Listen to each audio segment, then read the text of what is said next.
Welcome to Womb Mates, a podcast where we talk openly and honestly about the realities of motherhood. We are your hosts, twin sisters Lily and Lela.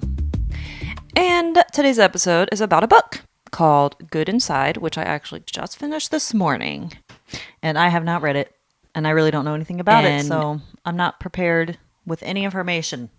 Well, I have all the information in my head, and right here on my computer. Okay. Well, I'm So- excited to hear about it, because I'm from the excited blurb, to talk about this book because it's so you gave me a little blurb. good. It's like exactly what I feel like parenting should be. And I feel like I see the world going in this direction. I see a lot of things about like millennial moms, like breaking generational cycles and stuff like that, and being like more empathetic towards kids. And I know a lot of people are like, I don't know, I feel like there's this divide right now of like, oh, gentle parenting, whatever. Yeah. That's terrible. Like your kids aren't going to learn anything. And then people that are like too gentle. And then there's people that are like in the middle. So I don't know. The author is Dr. Becky Kennedy. She's a clinical psychologist and a mom. And she founded the program Good Inside, which I was just researching today. It's like a program that helps you solve parenting challenges. I think you pay like a subscription or something. But she has different ages that you can read more and do workshops, and she has guides on how to like handle certain situations. So for 0 to 5 years, it's like baby basics, potty training, sleep, tantrums, how to deal with all those things, and this kind of philosophy that she has, which I don't know what she would call it, but it seems very much like gentle parenting to me. It's like looking at your kid in a lens of that they are just doing their best. And you really have to look underneath everything that bothers you and triggers you and gets you angry to see what they really need and how to respond to that. And I really like that. I like that a lot. That's like, And it's good to do that with adults too. It's good practice. I mean, that's like what we were taught in school, and like how I worked with kids. Well, I don't think I ever mentioned this, but I have a play therapy certification. I was originally going to be working with kids. That was my focus for a few years, and then I stopped.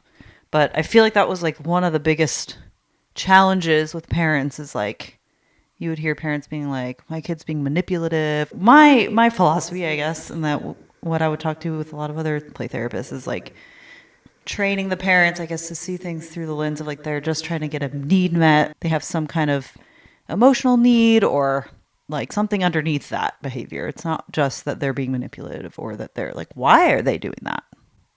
Yeah. It sounds like that book is kind of about that. It is exactly about that. I like her approach because it's not about quick fixes or a set strategy or optimizing stuff. It's just about understanding what's underneath a behavior in your kids and yourself. Oh. Because she also talks about reacting and why things might make you feel upset that your kid does, and like reflecting on that. But anyways, so it focuses a lot on the main thing I got from it is that the most important thing you can do is connect with your child, because kids have basically my husband and I used to do this strategy. We haven't used it in a long time, called the love bank. It sounds really cheesy, but it's really helpful. So whenever you feel hurt by your spouse, you can just tell them, you just took 5 points from my love bank when you said that. When you feel loved by them, you're like, you just added 20 points to my love bank. And kids have a similar thing with connection where you have to fill their cup a lot throughout the day. And sometimes it feels like a lot of energy, but that helps a lot for them to feel regulated and connected to you, and that reduces a lot of problems for a lot of kids if you just have a connection with them. That was a big point in the book and helps with their long-term development. Did she talk about like what that looks like how to be and stay connected to your kid? Yeah, well, each chapter was about a different topic, and a lot of the topics, I should have brought the book with me, whatever. A lot of the topics were about just typical things, but most of the things that she would talk about in those topics is connecting with them through like play, like making sure that you like talk to them about their day and like be silly with them and whatever. Every kid is different, so whatever you feel like Yeah. your kid needs, lots of cuddles, lots of, I don't know, conversations, helping them with building a tower or whatever. Just Yeah. learning what your specific kid needs for connection. I like that you said with yourself too, because it's like, I feel like this is just a good rule of thumb for life. It's like with your kid, but also like with your spouse and with yourself. It's like there's Exactly, with always some friends. reason that people are having a behavior. So Yeah. it's like a metaphor I use in counseling is like what's causing the smoke? Like there's a fire, but a lot of the times we focus on just the smoke, like just the words that we were saying or like what you did. But you have to like really be like, what is actually happening? Do you feel unheard? Do Yeah, you not feel what's wrong with this person. yeah.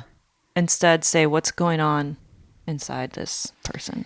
Yeah, and like assuming goodness. I'm assuming that's what the title means. Yeah, Like good inside is exactly. like All kids are we're good coming inside, from is what she says. Then we, like, they learn that they are not through punishment and invalidation, and they feel like they're bad.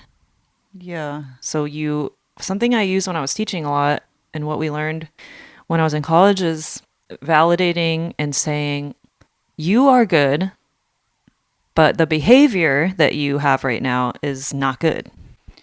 Yeah. Something along those lines. I can't remember the exact phrase. But yeah, that's basically the whole gist of the book. So there were some parts that I really liked that I wanted to talk about. Before you do that, I'm looking up. There's something we used with that. There was some acronym that you use in play therapy. It's like you. Oh my gosh, this is gonna drive me crazy. I'll look it up and then maybe come back. But it is like that. It's like the steps you do when there's a behavior. Like you validate the Yeah. feeling, then you offer a choice, something different that still gets that need met. Like if they're throwing something, it's like you can throw this Yeah. ball outside, or you can, I don't know, that's simplified. But anyway, yeah, it goes along with what you're saying, and I'm going to try to find it. So continue. Yeah. Yeah, and that's their job. A kid's job is to throw tantrums because they're learning. They don't know how to regulate their emotions. They don't know. That's a skill. And we have to learn that skill too. Sometimes you get mad. You can't expect your kid to never get mad.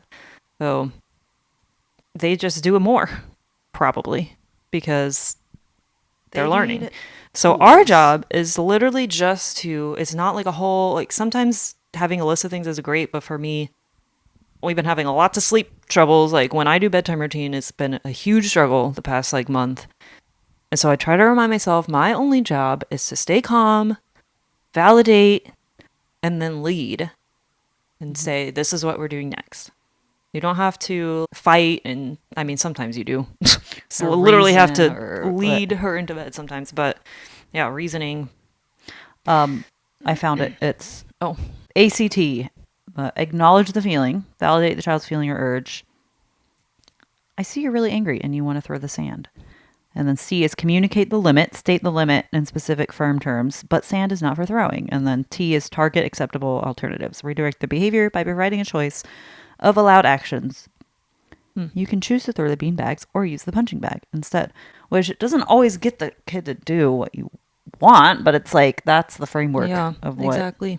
if you're doing that consistently. Yeah. And what is the struggle for me at bedtime is that I have an OCD brain. So I feel like there's one specific thing I need to be doing. I need to stick with that or I'm a failure. And that's not true.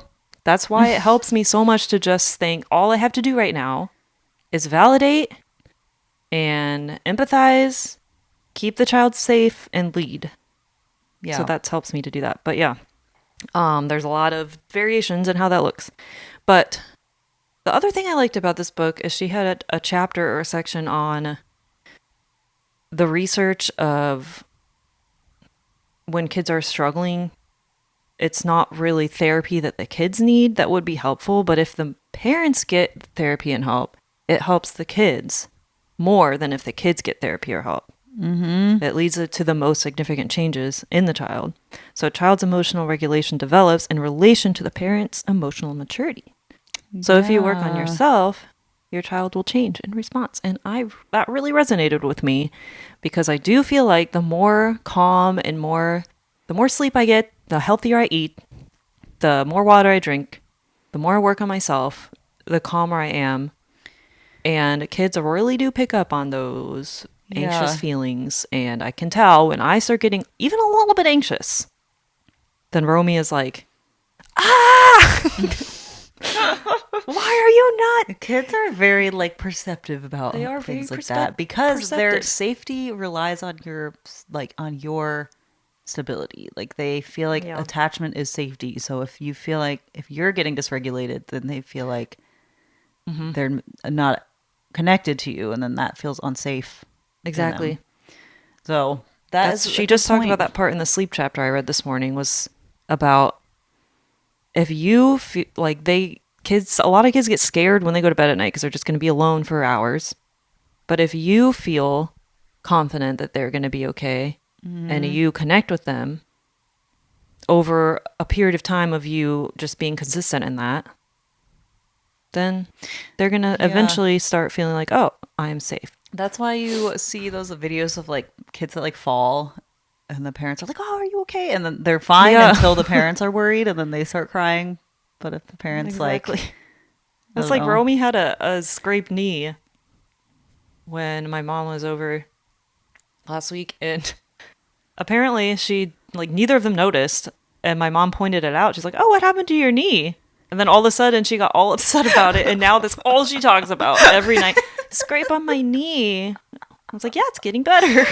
Aww. But otherwise she would have been like, Just "Oh." don't think Now about she's it. like, "Ah, what is that?" But Yeah. anyways, But there is like a fine line of that. Like you don't want to just dismiss like if a kid actually is hurt or something. Like there's a fine line with everything. yeah, that's what makes parenting so hard. That's what makes it so hard. You can't like, just have there's never a straight answer really. Like this. Whenever people say there's no rule book for parenting, I'm like, there's actually way too many rule books for parenting. We just Okay, we're back. Apologies. The sound cut out, and so we're still figuring out. Remember what we were talking about? Podcast stuff. You're talking about there's too many. Oh yeah, there's Too too many rule rule books. That's the part. There's Yeah. too many. But anyways, I think that there's too much information out there, and I think if you find a book you like, maybe just pick one book. I just saw that. Didn't you send that? To Yeah, me I on just sent Instagram? that to you. One of them was like find an expert you trust and just follow them and don't read all the information that everyone else posts. Yeah, that can be helpful. Yeah. Because especially if you have a little bit of OCD brain. Yep.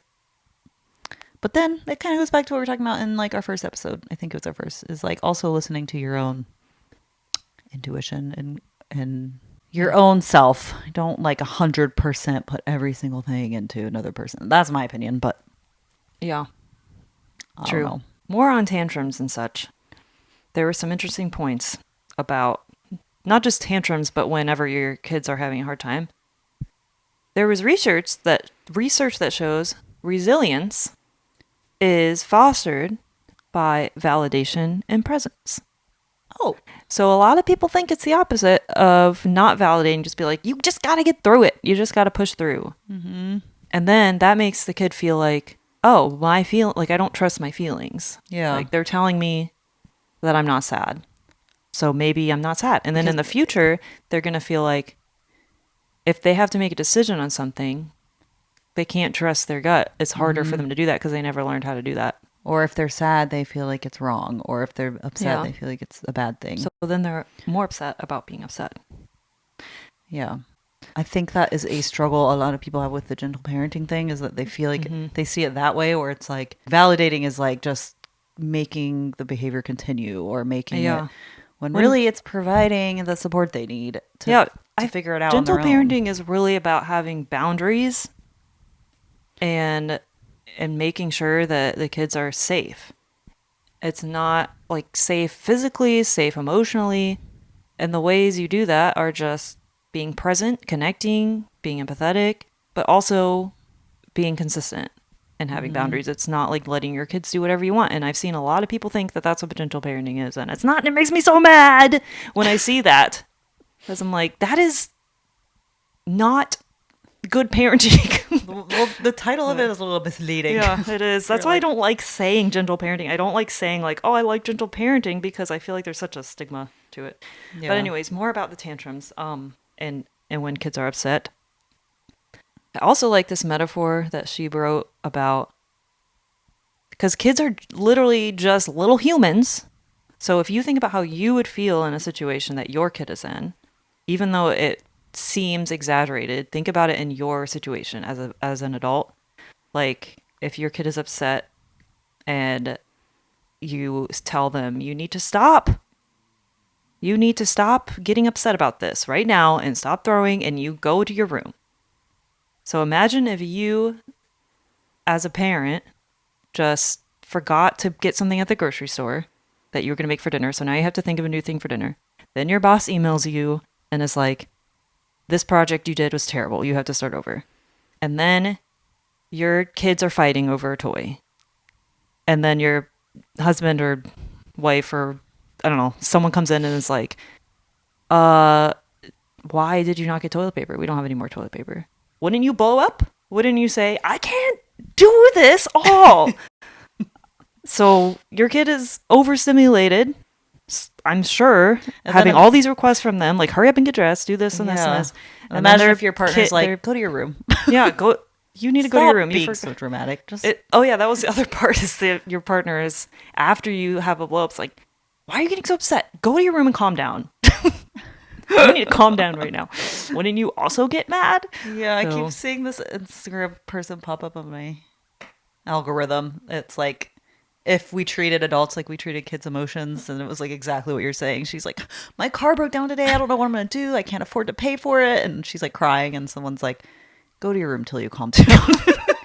Like, would you do that to an adult? Like, Yeah, you would like validate them and support them and be like, what can we do? Like, how can I help you? Like, Yeah, your you job need to as a talk parent through is it. You to need to provide help. tools. Exactly. They're not going to learn how to manage those things if you're just like dismissing them.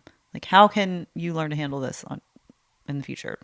And the way you show them is through validation and through reflecting their feeling and telling them, giving them like ways to manage it. Yeah. So connection first again. Mm-hmm. And that also comes back to connection. Like if your spouse is angry, then I feel like connecting first with them is also important. Or if your friend is angry, you're not going to just dismiss them. Hopefully, you're going to try to connect with them. So you just do the same thing with your kid. It doesn't mean you're never solving the problem. It just means and if you have a good connection to a place in the relationship in that moment where you can hear the problem being solved. Exactly. So if you have a good connection and your love bank is full and your cup is full, or whatever analogy you want to use, then you're more likely. Imagine if your husband or your wife or whatever is like, can you stop at the store on your way home from work when you really want to go home?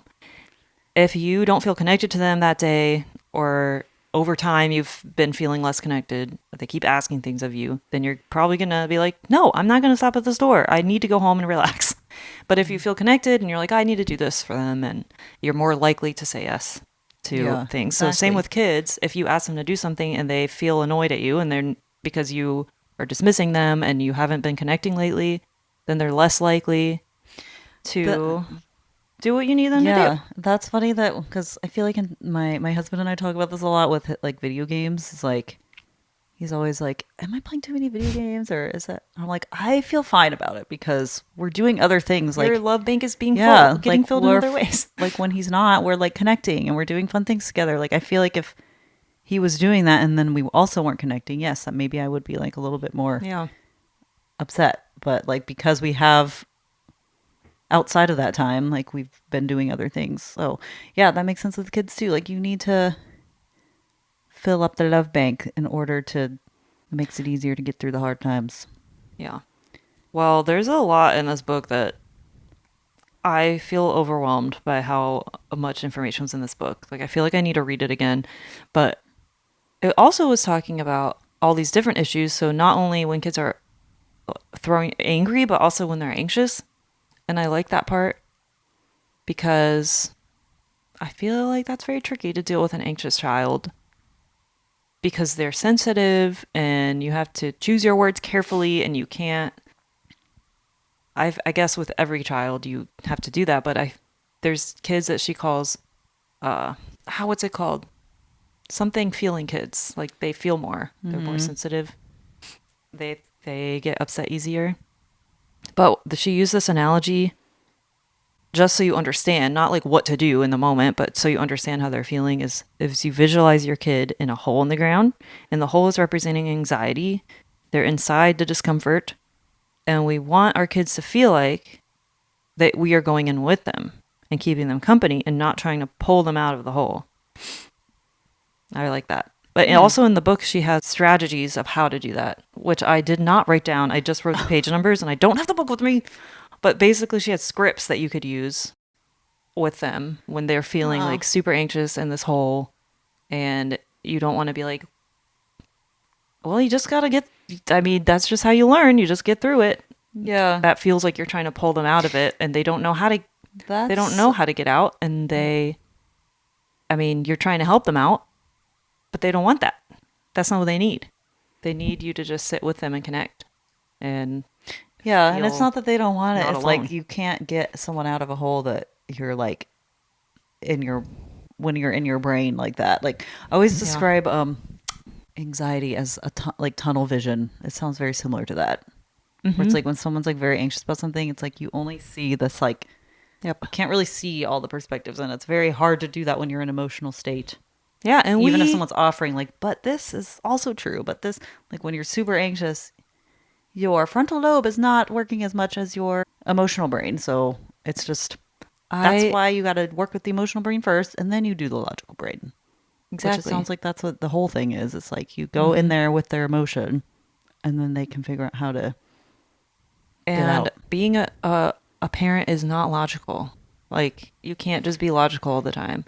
And I think I struggle with that. I was just talking to my husband about this, like yesterday, how I'm struggling with bedtime. And I was trying to do it so logical and like have a plan because that's what makes me feel safe. And he goes into it. He's like, I just use intuition on what she needs. But I feel like that doesn't work for me sometimes. It's hard for me to do that because I feel like I'm giving in, or I don't know, like I don't filtering it through your logic. Yeah. You're like, is this? It's interesting because he's usually like the very logical one in other areas of life, Yeah. and I'm usually more a feeler, intuitive one in other areas. So we were talking about that. He That's actually super brought that up. He interesting. was like, "It's interesting you feel like that," because I feel the opposite. But I was like feeling really anxious, and we were having a conversation, and I realized I sounded like I was being overdramatic, and I was struggling a lot, and I was just really needing validation and connection. And so I like literally just told him that. I was like, I know this sounds crazy, and it's very annoying that I think a lot of moms feel like this. Other people don't understand. So you feel like you're being crazy and people are probably like, okay, well, Yeah. that's fine. But I don't want you to tell me it's fine. I know logically it's fine. I just need you to validate that I'm having a hard time. Yeah. The kids need that. Parents need that. Exactly. When Adults any need that. person that's in an emotional state needs that. That's really interesting to me. I want to know more about that, but I don't know if we have time. Like the logic. I don't know if we have time either. So I need to explore this more. Like just a recent revelation.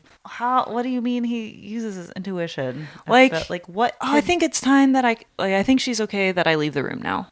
Like she seems settled down, or I think she does need another more hugs and cuddles. Where I'm like, okay, I only read one book, and then we get in bed, and I only give one hug and kiss, and then I leave, and then it just sometimes makes it worse that I'm setting such strict boundaries because things that I read and things that I'm researching are like, you need to have very strict boundaries so that but again, every kid is different, and I really feel like I think I'm just scared that I realized this talking to Jacob. I don't realize why it was stressing me out so much that bedtime was getting harder. I think it's because I'm worried because every little decision feels like a huge change that could change my future. Like, whoa. I know, I'm catastrophizing. I actually like wrote this down. I realized I was using in OCD terms. I can't remember the terms. One of them was catastrophizing. I don't remember. But anyways, every little decision felt like, okay, if I give in to this, then in the future, that means I'm just going to keep giving in. Then in the future, she's going to walk all over me, and she's going to think that she can just do whatever she wants. Black But and if I'm white too, thinking. yeah, black and white thinking was one of them. I think. What if I'm too strict? Then she's going to hate me, and we're not going to have a connection. I feel like it's so hard for me to find a middle ground of that. Yeah. Oh, it's a difficult That is, age when they start.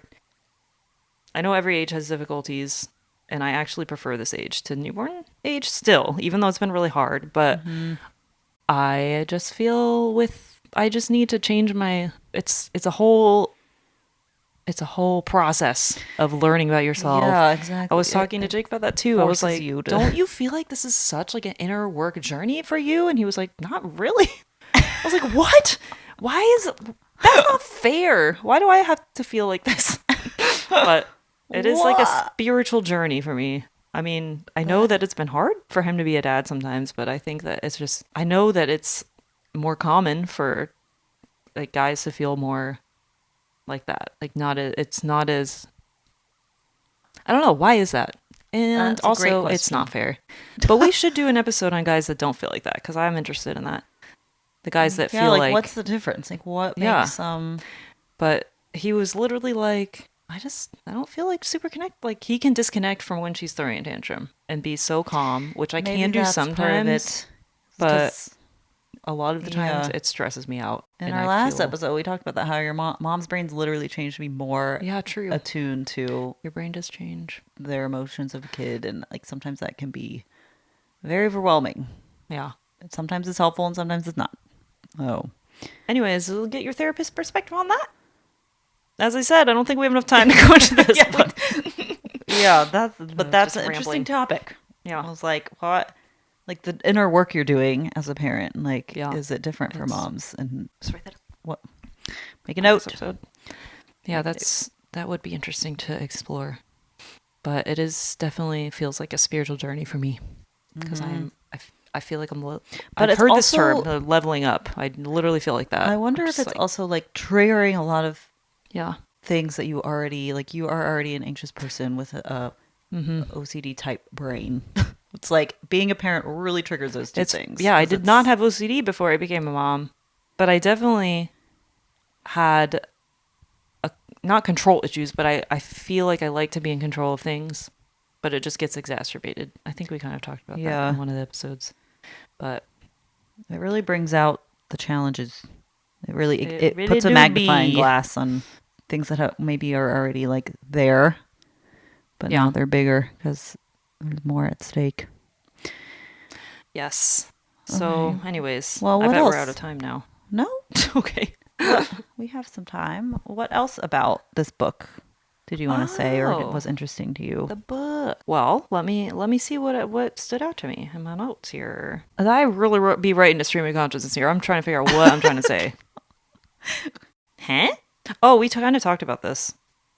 That children are taking in what we avoid versus willing to name and confront. So if we are avoiding their feelings and not validating them, which can look like either like that's dumb, or look like you should just be happy about that, like trying to make them feel a different way. Yeah. I don't know. That part really stood out to me, but we kind of already talked about that. But if you feel nervous or hesitant about their emotions, they're going to feel nervous and hesitant about it. Mm-hmm. And the things that you do to your kids, or have the tendency to do to your kids, like trying to make them think positive, might be how you felt like growing up, how you learned to deal with your emotions.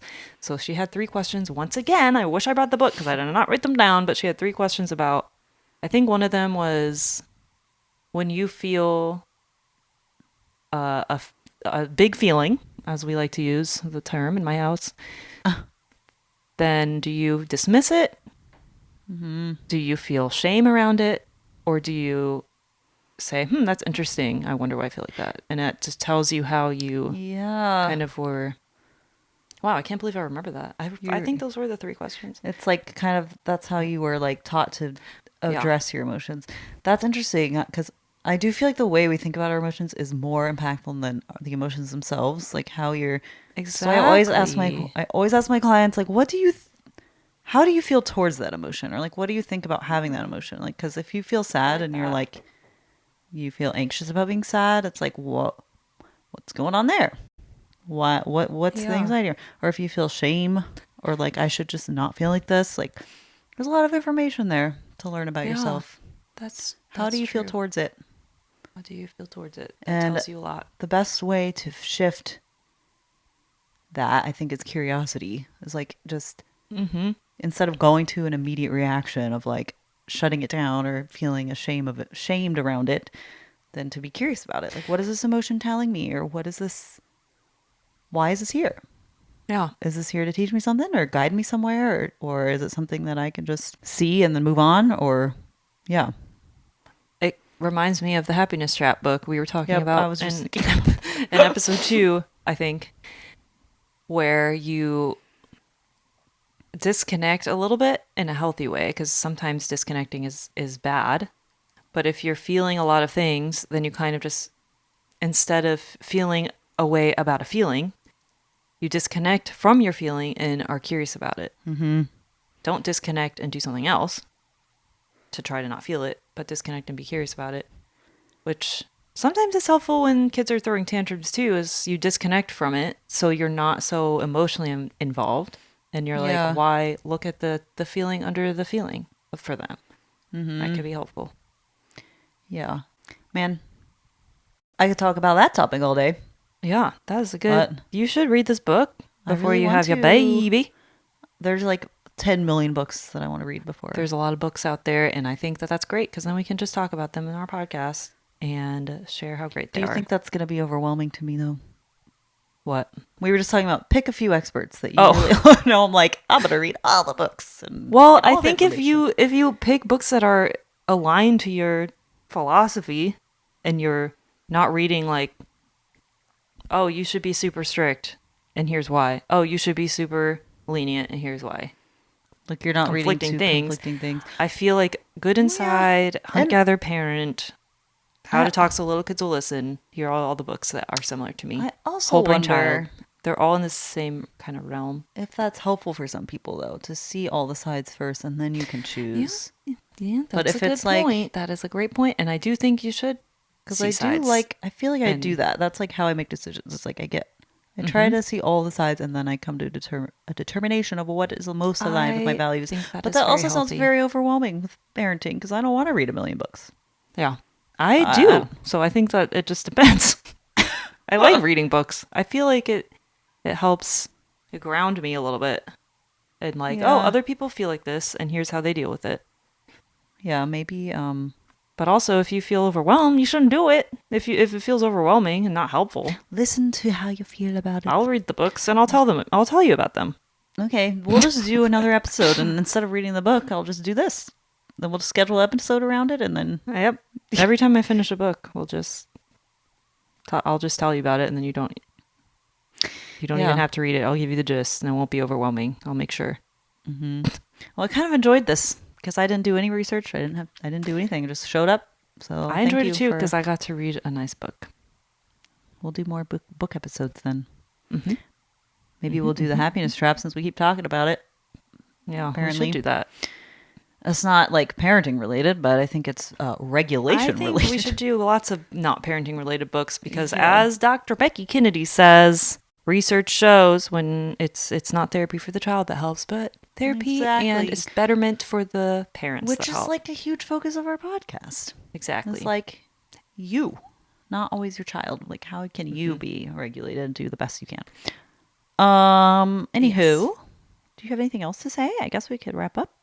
Any other last minute thoughts that are important that you want to share? I don't have anything in my brain.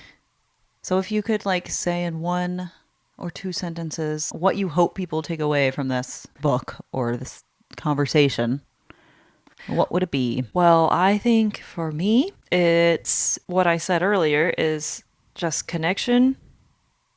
And when you're having a hard time with your kid, validation, connection, empathizing, making sure they're safe, and then leading.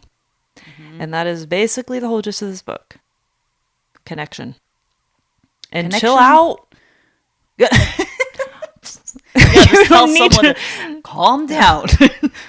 I'm Stop being just so basically dramatic. speaking to myself that I think will help a lot. I know that a lot of other people feel that way. It's like you don't have to make sure everything's perfect and fix everything. You just have to connect. Yeah. There's only like one job for you as a parent is just to facilitate. So that's what we learned in college. That stuck with me. As you're Me just a too. facilitator as a teacher, but also as a parent, you're a facilitator. You Mm-hmm. keep them safe, you guide them. You And don't have to control everything. That also takes a lot of pressure off of you because Yeah, you can't control everything. Like there's only so much you can You do. really in certain can't. It's situations. But impossible. if you're focusing on like the connection Mm-hmm. and consistency, then those are. Yeah. And not even that all the time. You know, you're not always going to be consistent because you can't always control everything. So anyway, yeah, connection before correction. I saw you wrote that. I like that. Oh, yep. That's a good takeaway. Connection before correction. I like this quote. They're not giving you a hard time. They're having one. Yeah, I don't know why that feels really cheesy to me, but it's true. They're not giving you a hard time. They're having one. Sounds like something a really uppity therapist would say or something. But like in that tone, they're not giving you a hard time. Yeah, like they're condescending. having one. Yes, it sounds condescending. They're just I don't know why. So But you just it need is to deal true. with it. Yay. Now I want to read this book. Add this to my never-ending list of books. Also, if you like Lily's shirt, Oh yeah, show your shirt. It says, touched out, do not engage. Barely holding it together. if you like that, I made it. Lily designed that, and And it's you can buy in it. the link in our Etsy shop in our show notes and description. So check out the other stuff we have. And there, too. there's like 12 colors, so you can pick one. Or 13 or 14. Well, dang. Yeah. Okay. Well, thanks for tuning in. Stay in touch by subscribing and liking this video and checking out our links in the description and all that. And we'll see you in our next episode. Bye. Bye.